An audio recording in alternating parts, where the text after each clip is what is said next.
हर हफ्ते एक नई कहानी देखने के लिए स्टोरी लाइन चैनल को सब्सक्राइब करें और बेल आइकन दबाना ना भूलें। नितिन और अमन दो दोस्त थे। दोनों ने ही अपनी मर्जी से शादी की थी और 1 साल पहले ही दोनों अपनी बीवियों को लेकर शहर आए थे।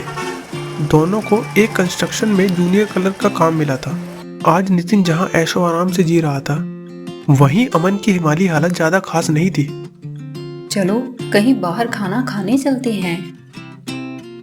अरे इतना अच्छा तो बनाती हो तुम, घर में ही कुछ अच्छा सा बना लो ना। क्या आप भी ना कभी कहीं नहीं ले जाते मुझे। एक वो मेरी सहेली है राधा, वो हर हफ्ते एक नए होटल में जाती है। अच्छा ठीक है, तैयार हो जाओ फिर चलते हैं। सोनम बहुत ही खुश हो जाती है और तैयार होकर आती है। अमन उसे बहुत अच्छे से होटल के बाहर ले जाता है और सोनम यह देखकर बहुत खुश हो जाती है। चलो सड़क पार करो। अरे क्यों? अरे पार नहीं करोगी तो तुम रामू के मसूर चाट कैसे खा पाओगी? इतना तैयार करके तुम यहाँ लाए हो मुझे? अरे तो और कहाँ, अब चलो भी। सोनम मन मार के चाट खाने लगती है और तभी देखती है कि उसकी सहेली राधा उसी ही होटल से निकल रही होती है। राधा सोनम को देख लेती है। अरे सोनम, तुम यहाँ? कैसी लगी रामू की चाट? हाँ, मैं तो बस ऐसे ही टेस्ट कर रही थी, बहुत नाम सुना था। ये तो मुझे ऐसी जगह खाने ही नहीं देते, कहते हैं हाइजेनिक नहीं होता। चलो तुम खाओ ना, मैं चलती हूँ शॉपिंग करने। ओके। अरे क्या हुआ? तुम भी तो वही काम करते हो जो नितिन करता है, फिर हम उनके जैसे क्यों नहीं रह सकते? अब मैं तुम्हें क्या ही बताऊं। कुछ मत बताओ। सोनम रूठकर अपनी सहेली राधा के घर चली जाती है। अरे सोनम, कितने ठीक वक्त पर आई हो। देखो ना, ये कितनी सारी साड़ियाँ ले आए हैं मेरे लिए। मुझे चुनने में मदद करो ना। सोनम यह सब देखकर और भी दुखी हो जाती है। मेरे नसीब में ऐसी साड़ियों को चुनना कहाँ। अरे क्या हुआ तुझे? क्यों उदास है? तुझे कोई पसंद आए तो तू भी रख ले। मैं ले भी लूं तो कहाँ जाऊंगी इतनी महंगी साड़ियाँ पहनकर। अरे जाने से याद आया, नितिन और मैं गोवा जा रहे हैं घूमने वैलेंटाइन डे पर। तुम दोनों भी चलो ना। मैं अमन से पूछकर बताती हूँ। सोनम घर पहुंचकर अमन से वैलेंटाइन डे पर घूमने के लिए कहती है। राधा और नितिन घूमने जा रहे हैं, हम भी चले क्या? अभी तो मेरे पास इतनी बचत नहीं है, फिर कभी देखते हैं ना। पता था तुम यही कहोगे। अच्छा, कल मैं मॉल की कंस्ट्रक्शन साइट पर जाने के लिए जल्दी से निकलूंगा। जहाँ जाना है जाओ, जब जाना है जाओ। वैलेंटाइन डे वाले दिन जब सोनम उठती है तो देखती है अमन काम पर जा चुका होता है। उसकी मेज पर कुछ फूल रखे हुए थे। सोनम गुस्से में उन्हें देखती भी नहीं है और उठाकर एक तरफ रख देती है। शाम को सोनम टीवी पर एक न्यूज़ देखती है। आज शहर में बहुत बड़ा हादसा हो गया। जेएलएक्स मॉल के अंडर कंस्ट्रक्शन की बिल्डिंग गिर पड़ी। कुछ लोगों को बताया जा रहा है घायल और कुछ लोग है लापता। और इसी सिलसिले में बिल्डिंग के इंजीनियर और क्लर्क नितिन को पुलिस ढूंढ रही है। आरोप है कि दोनों ने मिलकर खराब सामान मॉल बनाने के लिए इस्तेमाल किया और करोड़ों रुपए को गबन कर लिया। यह खबर देखकर सोनम का मन घबराने लगता है। यहाँ तो आज अमन गए हैं, आज मैंने उन्हें कुछ ज्यादा ही कह दिया। हे भगवान, ना जाने वो कहाँ हैं, उन्हें ठीक रखना। सोनम अमन के सब ऑफिस के दोस्तों को फोन करती है, पर किसी से कुछ पता नहीं चलता। अचानक दरवाजे पर एक दस्तक होती है। सोनम भाग के दरवाजे को खोलने के लिए पहुंचती है। दरवाजे पर अमन खड़ा होता है। कहाँ रह गए थे आप? ये कोई वक्त है घर आने का? वो मैं तुम्हारे लिए कुछ तोहफा लेने गया था। कोई तोहफा नहीं चाहिए मुझे। जानते हो मैं कितना डर गई थी। नितिन ने जो पैसा कमाने का रास्ता चुना वो गलत था। अगर मैं तुम्हारे लिए तोहफा लेने नहीं जाता ना, तो शायद मैं भी। ऐसा मत कहो, मुझे एहसास हो गया है हमें जो ये 2 वक्त की सुकून की रोटी मिल रही है, उससे ज्यादा कुछ नहीं चाहिए।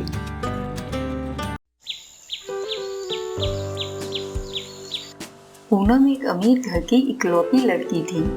उसके माता पिता के गुजर जाने के बाद उसके दादा ने ही उसको पाल पोस कर बड़ा किया। वो कभी उसकी किसी बात को मना नहीं करते। और एक दिन मैं पूनम से शादी करना चाहता हूँ। हाँ दादाजी, मैं भी सौरभ को बहुत पसंद करती हूँ। पूनम और सौरभ की शादी हो जाती है। पूनम के दादाजी दहेज में अपनी सारी प्रॉपर्टी सौरभ के नाम कर देते हैं। अब पूनम और सौरभ दोनों खुशी से रह रहे थे। पूनम 6 महीने की गर्भवती थी, पर फिर एक दिन उसके दादाजी भी अचानक चल बसे, जिससे वो बिल्कुल उदास रहने लगी। कितने दिन हो गए ना, क्यों ना आज हम बोट राइडिंग पर चले। बाहर मौसम खराब है सौरभ, कभी और। पूनम तुम भी ना, ऐसे मौसम में तो और भी मजा आएगा। पूनम के मना करने के बाद भी सौरभ उसको बोट राइड के लिए ले जाता है। अचानक ही मौसम बिगड़ने लगता है। बोट अपना संतुलन खोने लगती है कि तभी हेल्प हेल्प, कोई बचाओ मुझे, हेल्प हेल्प, कोई मुझे बचाओ। सौरभ झट से बोट लेकर चला जाता है। पूनम उसे मिले इस धोखे से बिल्कुल टूट जाती है। अब तुम्हें बचाने वाला कोई नहीं। सौरभ अब अपनी गर्लफ्रेंड ज्योति के साथ नई जिंदगी शुरू कर चुका था। 6 महीने बाद एक दिन उसे अचानक कोर्ट का एक नोटिस मिलता है। वो परेशान होकर ज्योति को फोन करता है। सब बर्बाद हो गया यार। क्या हुआ? ये पूनम की तरफ से डिवोर्स का नोटिस है। पर वो तो मर गई थी ना। हाँ, बुद्धे को तो मार ही दिया था, पर ये कैसे बच गई? अगर वो जिंदा है तो मेरा बर्बाद होना तय है। मुझे अपनी आधी सैलरी उसे और उसके बच्चे की देखभाल के लिए देनी होगी। तो फिर हमारा क्या होगा?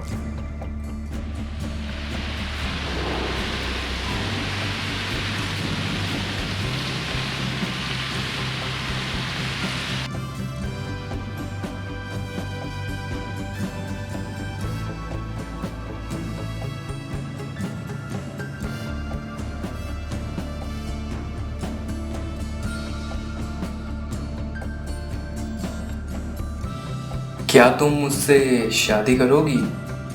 नहीं, पहले मुझे अपना घर और वो सब वापस चाहिए जिसके लिए सौरभ ने मुझे धोखा दिया है। विवेक पूनम की इसमें मदद करता है। पूनम को सौरभ से तलाक मिल जाता है और उसे सौरभ की आधी सैलरी भी मिलने लगती है। ये घर में बदबू कैसी है? पता नहीं, बदबू तो दिन ब दिन बढ़ती ही जा रही है।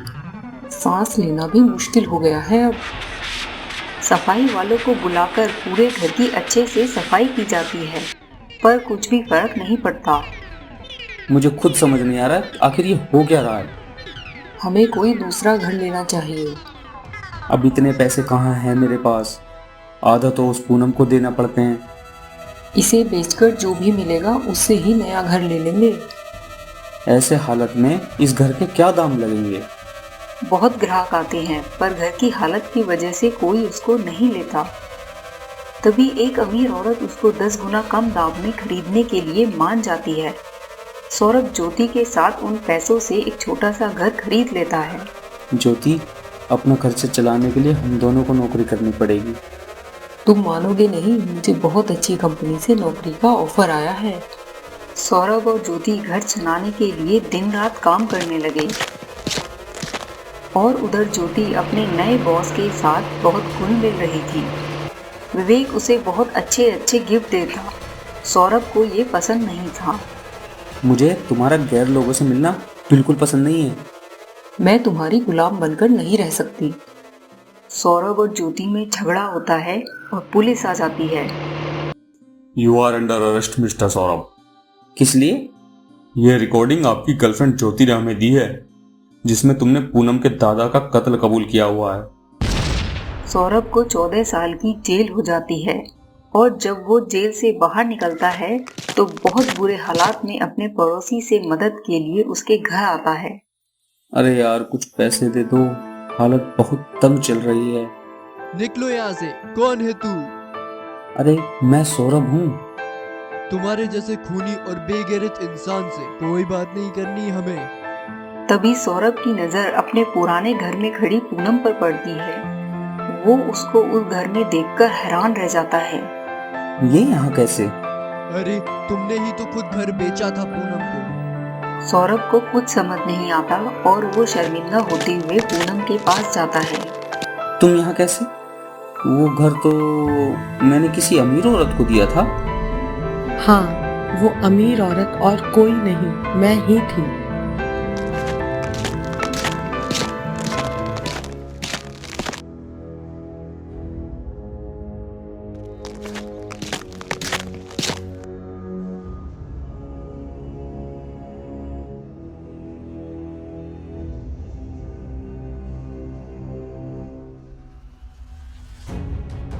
मुझे माफ कर दो, ज्योति ने भी मुझे धोखा दे दिया। जानती हूँ तुम इसी के लायक थे। ज्योति को उसके नए पार्टनर विवेक, जो कि मेरे पति हैं, से मैंने ही मिलवाया। क्या? ज्योति से तुम्हारे सारे सच का पता चल गया। तुमने तो मेरे दादाजी को भी मार दिया। तुम मेरी माफी के काबिल नहीं। तभी अंदर से पूनम का बेटा आता है। मम्मी, ये बिकाली कौन है? पापा बुला रहे हैं आपको। सौरभ को उस बच्चे में अपनी झलक दिखाई देती है। क्या क्या क्या ये मेरा बेटा है? तुम्हारा यहाँ कुछ नहीं है। तुमने तो हमें जीते जी मरने के लिए छोड़ दिया है। तभी विवेक बाहर आता है। पूनम, गुड्डू, कार में बैठो, घूमने नहीं चलना। ये मांगने वालों के मुंह मत लगा करो। विवेक गुड्डू को उसे देने के लिए 10 रुपए देता है और पूनम के साथ कार में बैठ जाता है। ये लो अंकल, 10 रुपए।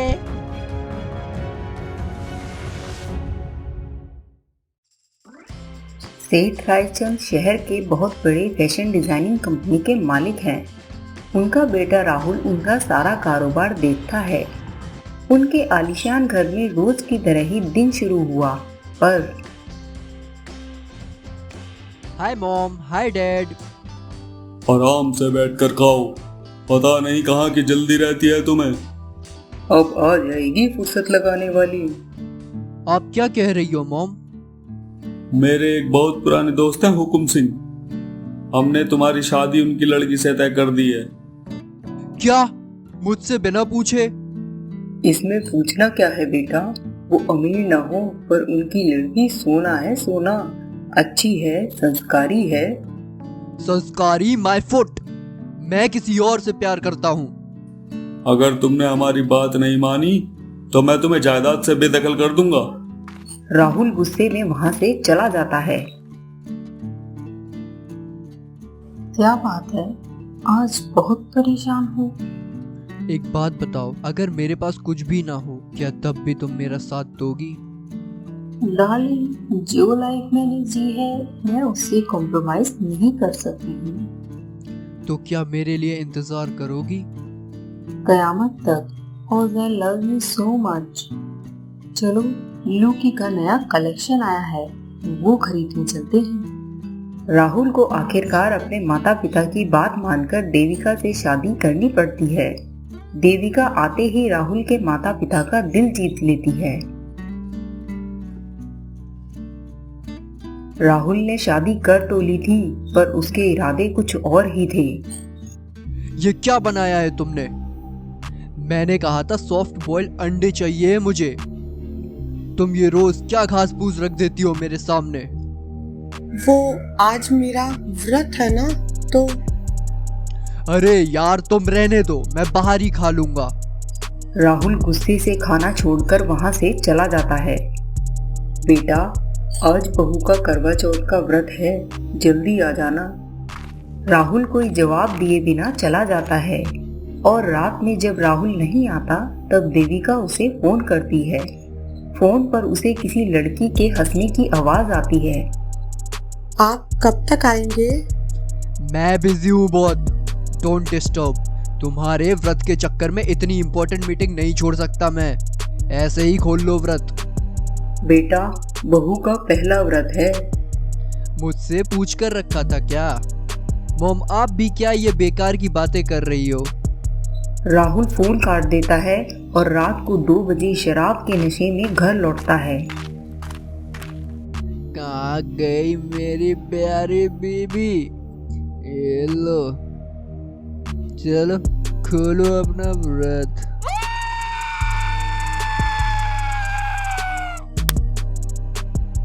ये क्या बदतमीजी है राहुल। राहुल अपने कमरे में सोने चला जाता है। बेटी हमें माफ कर दो।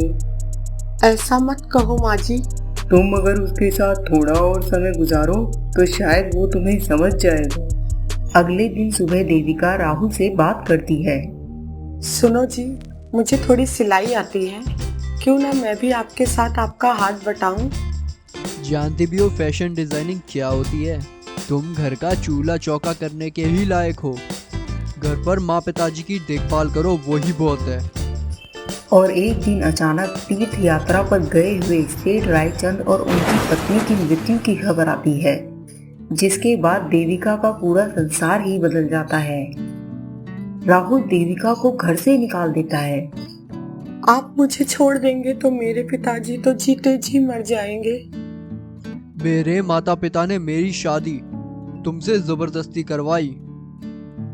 अब जब वो ही नहीं तो मुझे अब इस रिश्ते को धोने की कोई जरूरत नहीं। मैं आपके बच्चे की माँ बनने वाली हूँ। जाओ अपने बाप के यहाँ। देविका टूटे हुए मन से अपने पिता के यहाँ आ जाती है। उसे एक लड़का होता है जिसका नाम वो आदि रखती है और वो अपना छोटा सा बिजनेस स्टाइलिश आदि कलेक्शन शुरू करती है। इसमें वो अपने पुराने दोस्तों से भी मदद लेती है। 10 साल में धीरे धीरे अपनी मेहनत से वो फैशन की दुनिया में बहुत नाम कमा लेती है। उधर राहुल रीता के प्यार में अपना सब कुछ लुटा बैठा था।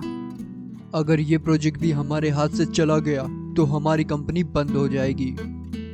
हमें सबसे सस्ती कोटेशन डालनी चाहिए। राहुल ऐसा ही करता है, पर फिर भी प्रोजेक्ट उसके हाथ से निकल जाता है।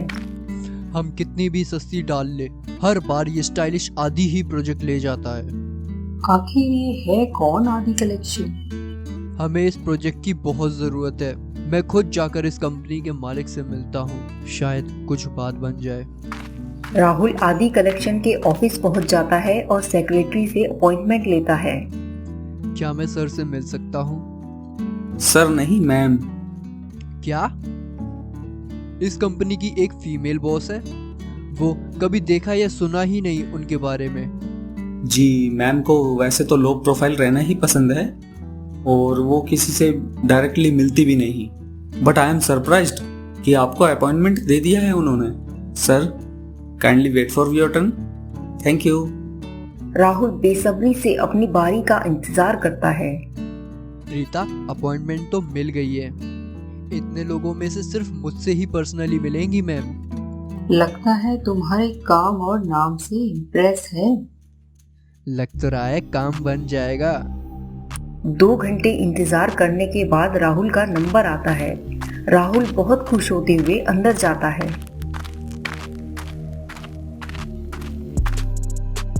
Welcome Rahul ji. Hello ma'am, आज आपसे मिलकर बहुत खुशी हुई। बहुत नाम सुना था आपका। थैंक यू, आपने मुझे अपना इतना कीमती वक्त दिया। तभी राहुल दीवार पर अपने माँ बाप की तस्वीर देखता है। ये तस्वीर? इन्हें तो मैं फैशन इंडस्ट्री में अपना आइडल मानती हूँ राहुल जी।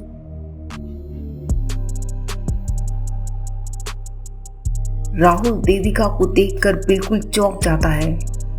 कहिए किस लिए आना हुआ? अगर आप इस नए प्रोजेक्ट को लेने से मना कर दे और हमें ये प्रोजेक्ट मिल जाए। देखिए, इससे मार्केट में हमारी रेपुटेशन खराब होती है राहुल जी, और मैं अपने ईमानदार और मेहनती एम्प्लॉइज के साथ ऐसा नहीं कर सकती। प्लीज, मैं बर्बाद हो जाऊंगा। मेरे पास एक प्रपोजल है आपके लिए। मिस्टर रवि आपको सब समझा देंगे। सर हम आपकी कंपनी को टेक ओवर कर लेंगे। इससे आपको प्रोजेक्ट मिल जाएगा और हमें कॉम्प्रोमाइज भी नहीं करना पड़ेगा। राहुल के पास कोई चारा नहीं था और उसे अपनी कंपनी देविका को बेचनी पड़ती है। शायद अब तो आपकी सोच बदलेगी कि एक औरत क्या कर सकती है। आई एम सॉरी, मैंने बहुत गलत किया। राहुल शर्म से गर्दन झुकाए ऑफिस से बाहर आ जाता है। अर्पण और अर्पिता की नई नई शादी हुई थी। पर शादी की पहली ही रात को अर्पण ने जो अर्पिता से कहा, अर्पिता ने सोचा भी नहीं था। देखो, मैं आपसे कुछ छुपाना नहीं चाहता। मैं किसी से बहुत प्यार करता था। तो फिर आपने मुझसे शादी क्यों की? उसकी शादी कहीं और हो गई और माँ पिताजी की बात को मैं मना नहीं कर पाया। मुझे आपके अतीत नहीं, भविष्य का हिस्सा होना है। मुझे इस रिश्ते को निभाने में शायद थोड़ा समय लग जाए। आप जितना समय चाहते हैं ले लीजिए। धीरे धीरे अर्पिता अपने व्यवहार से अर्पण का दिल जीत लेती है। वो दोनों बहुत खुश थे। आंखें बंद करो। अरे क्यों? अरे तुम्हारे लिए सरप्राइज है बाबा। अब अपनी आंखें तो बंद करो। अर्पिता अपनी आंखें बंद कर लेती है। अर्पण उसके हाथ में 2 टिकट रख देता है। ये क्या है?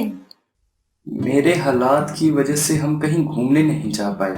चलो हम दोनों अब गोवा चलते हैं। दोनों गोवा ट्रिप के लिए निकल पड़ते हैं। वहां वो एक बहुत अच्छे होटल में रुकते हैं और पूरा शहर घूमते हैं। थैंक यू मेरी लाइफ को इतना खूबसूरत बनाने के लिए। ये मेरी लाइफ के सबसे अच्छे दिन हैं। अर्पिता को क्या पता था कि उसके रिश्ते को उसी की नजर लगने वाली है। तभी अर्पण की नजर अपनी एक्स गर्लफ्रेंड शालिनी पर पड़ती है। अर्पण उसको देखकर परेशान हो उठता है। अर्पिता चलो यहाँ से। अरे क्या हुआ? आपने तो कहा था कि लाइट शो देखकर चलेंगे।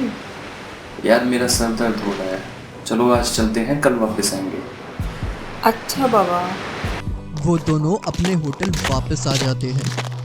अगले दिन होटल की एनिवर्सरी थी और सभी गेस्ट को पार्टी में बुलाया जाता है। So ladies and gentleman, please welcome इस होटल के मालिक mister and Mrs Singhania.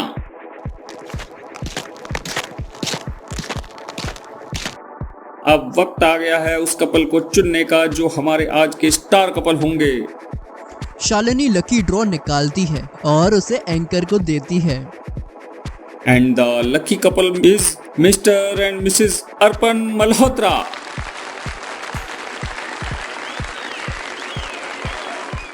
So mister and Mrs Malhotra, ये रही आपकी कार कीज।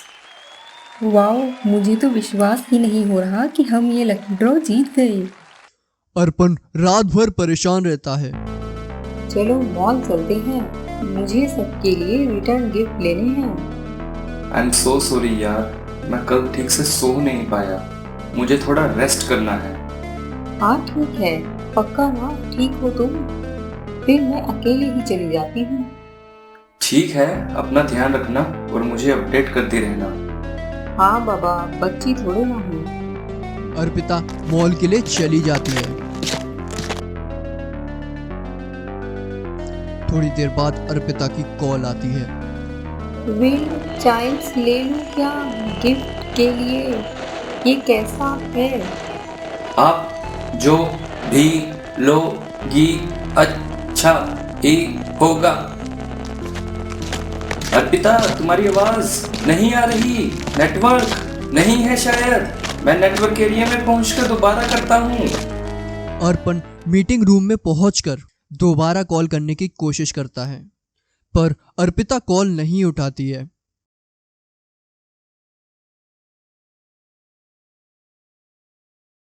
तभी कमरे की बेल बजती है। जब वो दरवाजा खोलता है तो उसके पैरों के नीचे से जमीन खिसक जाती है। शालिनी तुम?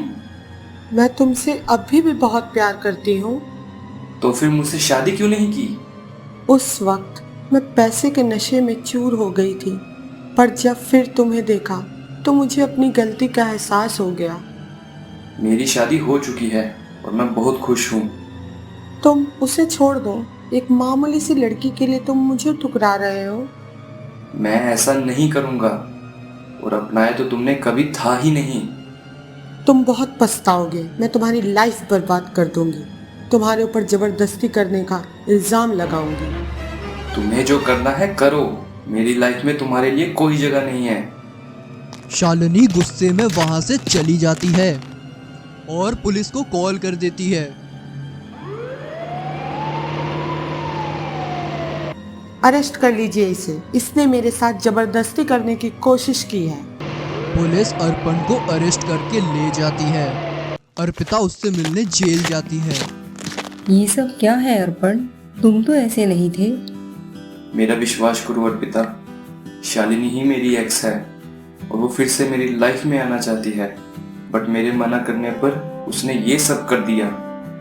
पर आप मीटिंग रूम में गए कैसे? कोई तो तरीका होगा जिससे मैं आपकी बेगुनाही साबित कर सकूं। हाँ, याद आया, उस वक्त मैं तुम्हें कॉल करने के लिए वहां पहुंचा था। शायद जो भी बात हुई होगी वो तुम्हारी वॉइस मेल में ही होगी। ये सब इतना जल्दी हो गया, कुछ देखने का मौका ही नहीं मिला। मैं अभी चेक करती हूँ। अर्पिता को वॉइसमेल मिल जाता है और उसमें अर्पण और शालिनी की सब बातें रिकॉर्ड थी। वो पुलिस को ये सब बता देती है। पुलिस अर्पण को छोड़ देती है। We are very sorry mister अर्पण।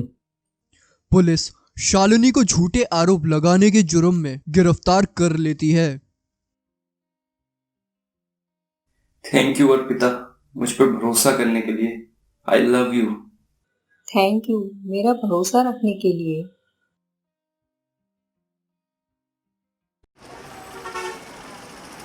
आइए ले चलते हैं आपको लक्ष्मी निवास में, जहां सुनीता 4 बजे ही उठकर अपने रोज के काम में लग जाती है।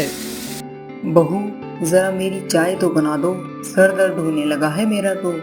और हाँ, तेरे ससुर जी का काढ़ा भी बना देना। लाई माँ जी। सुनीता काम खत्म करके अपने कमरे में आती है। उठिए भी, अब कब तक सोएंगे?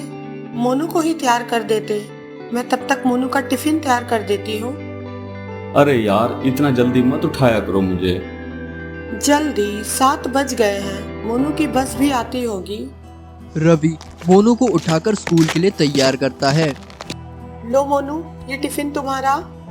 क्या मम्मी, आप भी रोज क्या सब्जी रोटी दे देती हो? मेरे दोस्त कितनी अच्छी अच्छी चीजें लाते हैं। पर ये हेल्दी चीज है बेटा। मोनू मन मारकर टिफिन को बैग में रखकर स्कूल के लिए चला जाता है। उफ, 8 बज गए, इनके भी ऑफिस का टाइम हो गया। पायल भी कॉलेज के लिए निकलेगी। मम्मी मेरा वेजिटेबल जूस कहाँ है? ये लो बनाना शेक, कल मार्केट जाने का टाइम ही नहीं मिला बिल्कुल भी। मम्मी आप भी ना, इससे तो मैं मोटी हो जाऊंगी। आप ही पियो ये। सुनीता, मेरा लंच रेडी हुआ कि नहीं? बस अभी लाई। अरे यार, तुम कहाँ बिजी रहती हो? मैं लेट हो रहा हूँ ऑफिस के लिए। ऐसा करता हूँ, पियोन को भेज दूंगा, उसके हाथ भिजवा देना। सुनीता फिर से अपने काम में लग जाती है। सुनीता की सहेली उसके घर आती है। अरे क्या बात है सुनीता, इतना थकी हुई हो, परेशान क्यों दिख रही हो? बस क्या बताऊं यार, इतना करने के बाद भी किसी को खुश नहीं कर पा रही हूँ। अरे ऐसा क्यों सोचती हो? बस मैं भी थक गई हूँ अब। मुझे भी एक लंबी छुट्टी चाहिए यार। इतने काम को छोड़कर कहाँ जाऊं? ये काम तो जिंदगी भर का है यार। अगर खुद के लिए कुछ समय निकाल ले तो क्या बुरा है? शाम को सुनीता रवि से बात करती है। सुनो, आपकी भी 15 दिन की छुट्टियां हो रही है ना, आप जरा घर संभाल लेना। मुझे अपने दोस्तों के साथ घूमने जाना है। कुछ दिन मुझे भी चाहिए फुर्सत के।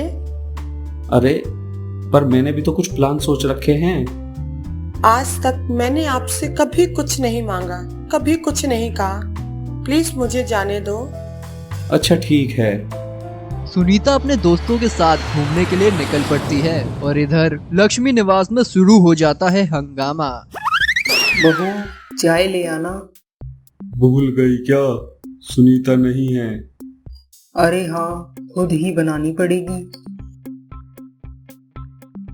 दादी मेरा टिफिन। माँ, मेरा लंच रेडी कर देना, पियोन को भेज दूंगा। दादी मेरा जूस, कॉलेज के लिए लेट हो रही हूँ। क्या हुआ, लंच नहीं लाए? साहब माता जी तो अभी बना ही रही हैं, कम से कम 2 घंटे और लगेंगे। ठीक है, कैंटीन में ही खाता हूँ। रवि कैंटीन जाता है। 150 रुपए की कॉफी? कॉफी है या अमृत? लंच कितने का दोगे? 800 का लंच। रवि बिना कुछ खाए ही आ जाता है। माँ, ये सारे कपड़े पड़े हैं, हम सब कल क्या पहन कर जाएंगे? बेटा, मुझसे इतना कहाँ होता है। 15 दिन की बात है, काम वाली लगा देती है। लो बेटा, ये 3 काम वाली मिली है 25,000 में। 25,000? पूरे साल का काम कराना है क्या? 10,000 खाने वाली के, 5,000 सफाई वाली के, 5,000 कपड़े वाली के और 5,000 माली को भी तो देने होंगे। सुनीता ने सब कितना अच्छे से संभाल रखा था, बस अब वो जल्दी वापस आ जाए। अब घर का सारा काम नौकरों के जिम्मे आ गया। चाय और काढ़ा ले आना। लो माँ जी चाय। पानी में ही उबाल लाई है क्या? दूध का तो पता ही नहीं है। जैसा दूध वैसी चाय। लो मोनू बेटा, टिफिन। दादी आप ही रखो। माँ कितना अच्छा खाना देती थी। ये तो रोज ब्रेड रख देती हैं। मैं कैंटीन में ही खा लूंगा। लो पायल, आपका डाइट फूड। इतना तेल, इतना स्वीट, इसे तुम डाइट फूड कहती हो? मेरा लंच भिजवा देना और मसाले जरा कम डाला करो। मैं तो ऐसे ही बनाएगी, आप कोई दूसरी रख लो। अरे तुम तो बुरा मान गई। कोई नहीं, जैसा बनाना है बनाओ, बस टाइम से भिजवा देना।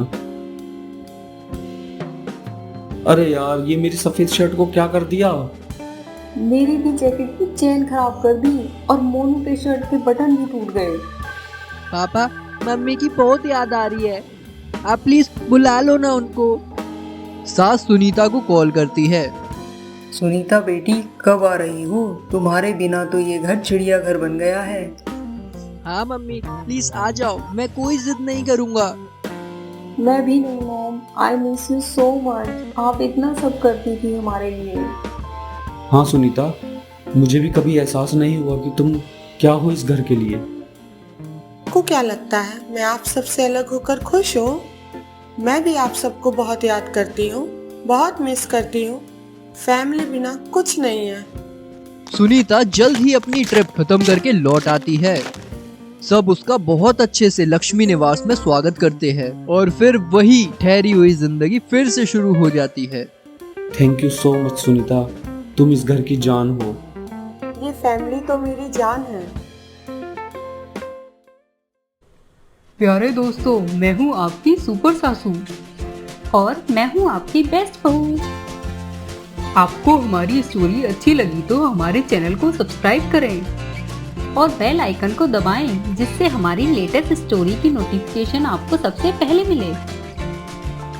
और हाँ, साथ ही कमेंट करके बताएं स्टोरी में आपको सबसे अच्छा कौन लगा, सास या बहू। जल्द फिर मिलते हैं प्यारे दोस्तों, तब तक हंसते रहिए, मुस्कुराते रहिए।